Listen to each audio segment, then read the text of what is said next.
இப்ப ஒரு பிரச்சனை வந்திருக்கு பழனியிலயும். அங்க இருக்கக்கூடிய சில இயற்கை செயல்பாட்டாளர்கள், சூழல் பாதுகாப்பாளர்கள், அவங்க தான் அல்டாபட்டி பிரச்சனைய கிளப்புனவங்க.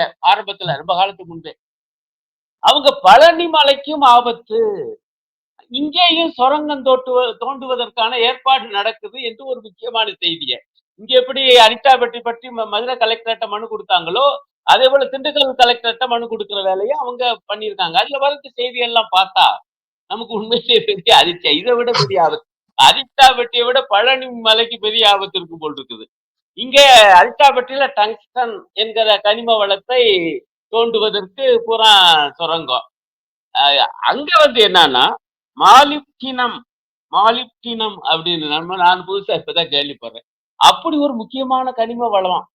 அது அந்த ஏரியாவுல கிடைக்குதுன்னு சொல்லி, அத தோண்டுவதற்கு பெரிய வேலைகள்லாம் அடுத்தடுத்த கட்டமாயி போச்சு. இப்ப இருக்கக்கூடிய கட்டம் வந்து என்னன்னா, ஏலத்துக்கு விடுறது தான். ஏலத்துக்கு ம். விட்டா, அந்த சூழலியலாளர்கள் என்ன சொல்றாங்கன்னா, பழனி மலைக்கு ஆபத்து வரும். பக்கத்தில் இருக்கக்கூடிய மலைகளுக்கு ஆபத்து. பழனியே பழனி ஊருக்கே ஆபத்து. சுத்தி இருக்கக்கூடிய பல இடங்கள்ல அந்த மாலிப்டினம் கிடைக்குதுன்னு சொல்லி தோன்றுனா என்ன ஆகும்?